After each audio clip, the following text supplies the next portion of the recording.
Bonjour à tous, salam alaikum et bienvenue dans cette nouvelle vidéo de Sève de Lumière. Alors aujourd'hui on va parler calcul et on va parler addition et j'aimerais dans cette vidéo vous présenter 5 activités et matériels qu'on va utiliser pour travailler donc les additions avec l'enfant pour le faire cheminer petit à petit de la manipulation vers l'abstraction et donc vers le calcul écrit et posé. Donc les matériels que je vais vous présenter là, à part la toute première étape en fait qui est commune à toutes les additions, en fait ce sont des progressions qui vont se reprendre à zéro à partir du moment où l'enfant travaillera les additions à retenue. C'est-à-dire que vous allez pouvoir faire une première fois toutes ces activités avec des additions sans retenue, des additions statiques, et après reprendre à zéro pour recheminer donc avec le calcul avec des retenues. A noter également que je ne vous présente pas ici la progression complète au niveau des additions parce qu'il y a aussi 3 activités qui vont permettre à l'enfant de travailler les additions mais surtout de travailler la mémorisation de l'addition. Donc c'est-à-dire de fluidifier le calcul mental, d'apprendre par exemple que 3 plus 4 égale 7 sans réfléchir. Donc ça c'est des compétences qu'on va travailler avec le serpent de l'addition, les tables à bande et les tables à doigts, mais donc que je n'inclus pas dans cette vidéo. Donc pensez bien à travailler ces matériels-là aussi en parallèle à partir des timbres Montessori, je vous en reparle un petit peu plus tard, et voilà, pour que vraiment l'apprentissage de l'addition soit complet.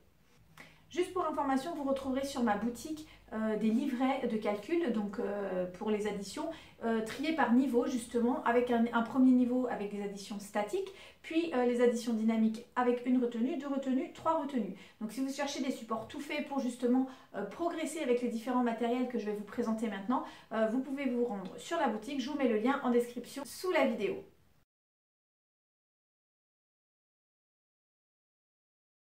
Donc c'est parti pour la première activité qu'on va proposer donc aux enfants autour des additions et qui vraiment là c'est vraiment la base.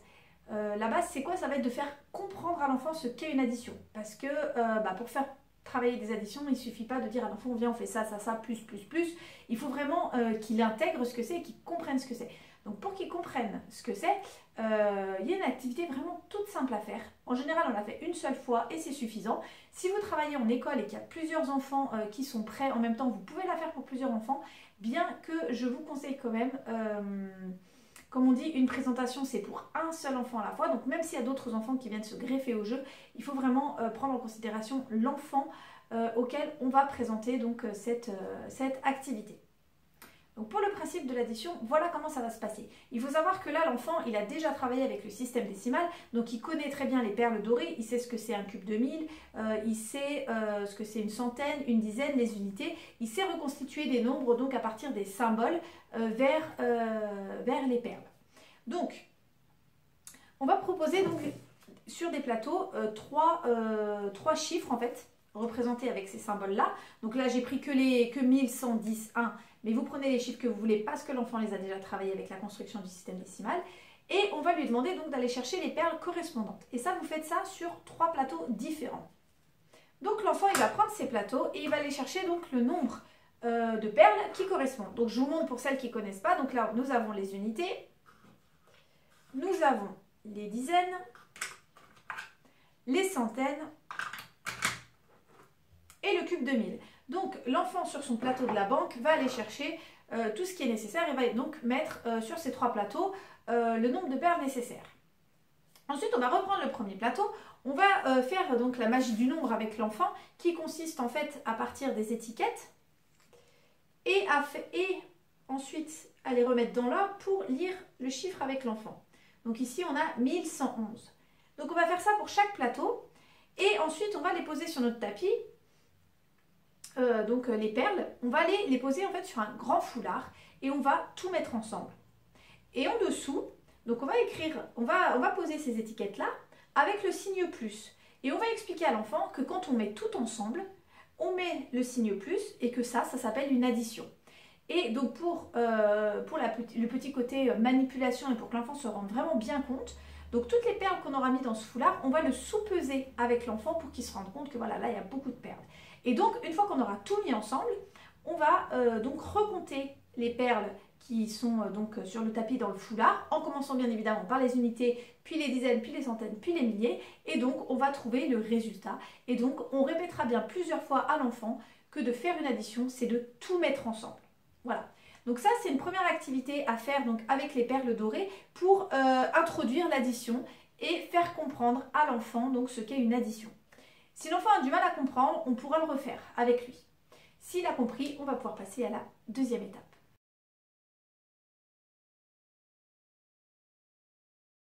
Donc la deuxième étape, ça va reprendre un petit peu, ça va reprendre le matériel des perles dorées, ça va reprendre le même principe. C'est-à-dire qu'on va proposer à l'enfant 3 plateaux, 3 chiffres, enfin avec les symboles, et l'enfant en fait va faire tout seul son addition. Il va aller chercher donc les perles correspondantes, il va poser son calcul, donc là on est bien sur un calcul linéaire, on n'est pas encore sur un calcul en hauteur. C'est-à-dire qu'on va poser on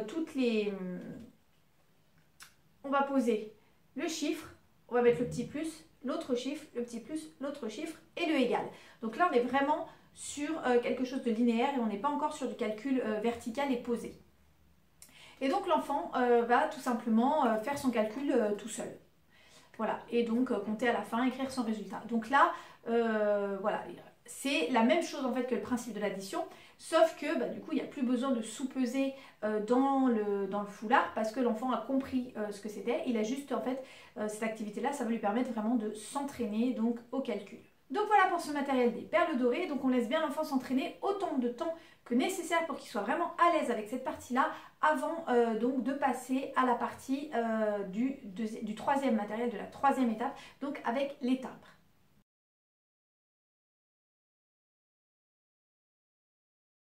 Donc ensuite, on passe au matériel des timbres. Donc les timbres, qu'est-ce que c'est? C'est cette boîte-là. Donc ça, pour l'instant, on s'en occupe pas, ça sera plus tard pour les multiplications.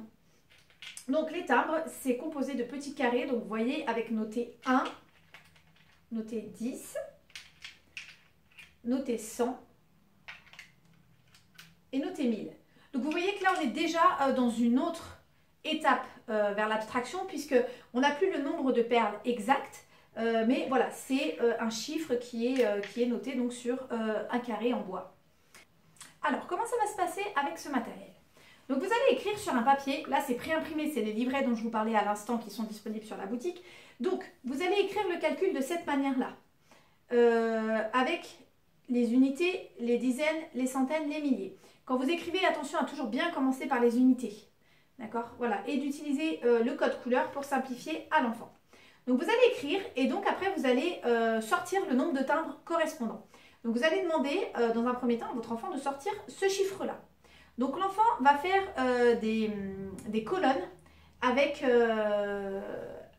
donc les chiffres. Donc il va sortir 4 unités qu'il va placer en colonne, 7 dizaines, 2 centaines, 1 millier. Et ensuite on va laisser un espace et il va faire pareil avec le deuxième chiffre. Donc voilà, une fois qu'il aura tout sorti, donc on aura des colonnes, on va pouvoir remonter les colonnes pour du coup avoir le résultat total. Et là, on va demander à l'enfant de compter. Et donc le résultat, il notera combien du coup il a de timbres de 1, de timbres de 10, de timbres de 100, de timbres de 1000. Ici, c'est une addition avec des retenues. Donc ça, on le travaille en fait à part, pareil avec le système décimal sur les échanges. Quand on va compter avec l'enfant, quand on arrive à 10, tout simplement, on va enlever les 10 unités qu'on va donner à la banque et on donnera donc à l'enfant en échange un timbre de 10 qui ira donc dans la colonne des dizaines. Donc voilà comment ça se passe avec les timbres.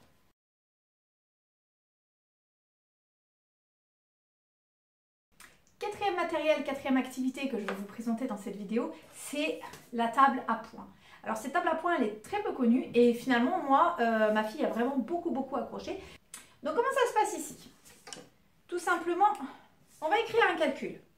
Par exemple, 1324 plus 3211 et on met un troisième pour la route, plus 4123. Donc, là, il y a deux façons de faire. Soit on fait chiffre par chiffre, soit on fait colonne par colonne.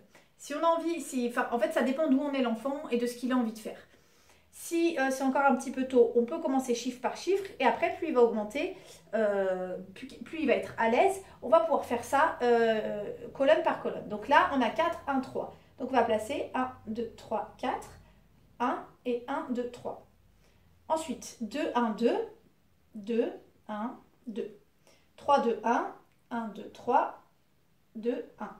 Et 1, 3, 4. 1, 1, 2, 3. 1, 2, 3, 4. Et là, en fait, pour le résultat, l'enfant, il aura juste à compter le nombre de points qu'il a noté. Donc ici, 8. Donc il pourra écrire ici le résultat, 8. Ici, 5. Ici, 6. Et ici, 8. Voilà. Et donc, il aura son résultat qu'il pourra réécrire ici, tout simplement. Si si c'est un calcul dynamique, pardon. Donc, admettons que là, on arrive comme ça. Quand l'enfant va compter le résultat, il va pouvoir tout simplement barrer ici et rajouter ça là. Voilà, rajouter une croix ici pour dire qu'il y a une retenue.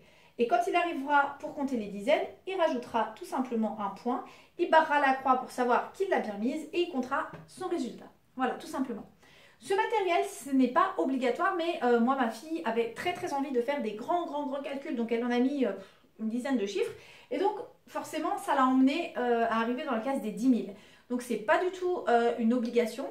Hein, ce n'est pas le but de ce matériel, mais si l'enfant se sent prêt et qu'il en a envie, ça vous permet aussi d'intégrer, d'aborder les hiérarchies. Donc pour ça, il y a un matériel spécifique avec le cube du million, le carré de 100 000 pardon, et le carré de... et la barre, pardon, et la barre de 10 000. Mais voilà, ça n'est pas obligatoire. Là, c'est vraiment parce que ma fille avait envie, était motivée et que je savais qu'elle était prête pour passer au-dessus. Donc voilà pour la table à points.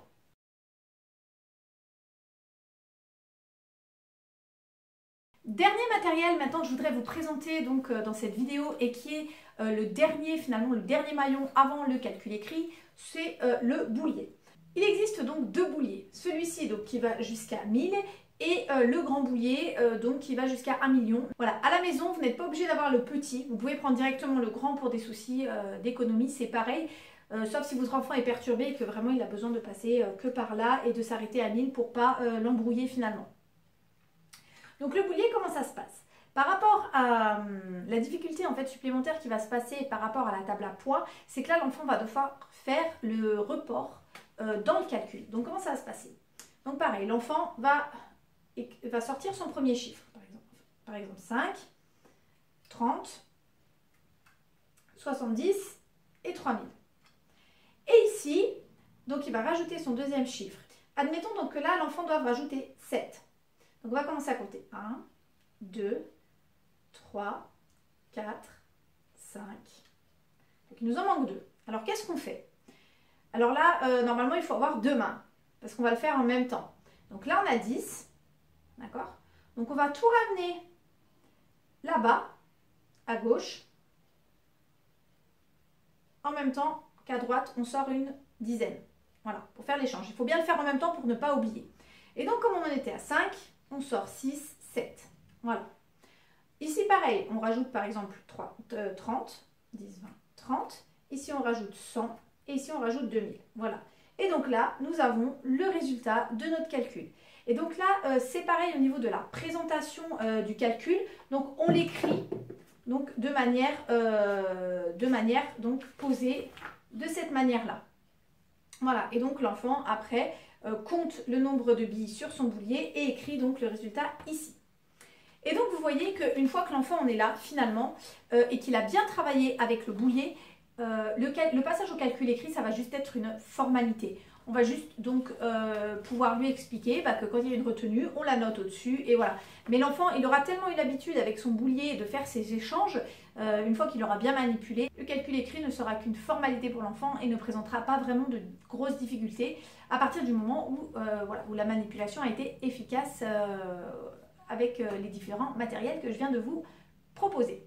Et donc, comme je vous disais en introduction, n'oubliez pas donc en parallèle de ces matériels-là de travailler à partir des timbres le serpent, la table à bande et la table à doigts pour travailler donc la mémorisation de l'addition et donc faciliter le calcul mental pour que l'enfant n'ait plus à compter sur ses doigts mais qu'il sache tout de suite finalement que 7 plus 5 font 12 par exemple. Voilà, cette vidéo est terminée, j'espère qu'elle vous aura plu. N'hésitez pas à liker, à commenter pour me dire vous où est-ce que vous en êtes au niveau des mathématiques et des additions avec votre enfant. N'oubliez pas non plus de vous abonner à la chaîne si vous voulez voir les prochaines vidéos. Je vous souhaite une bonne journée et je vous dis à bientôt sur la chaîne Sève de Lumière.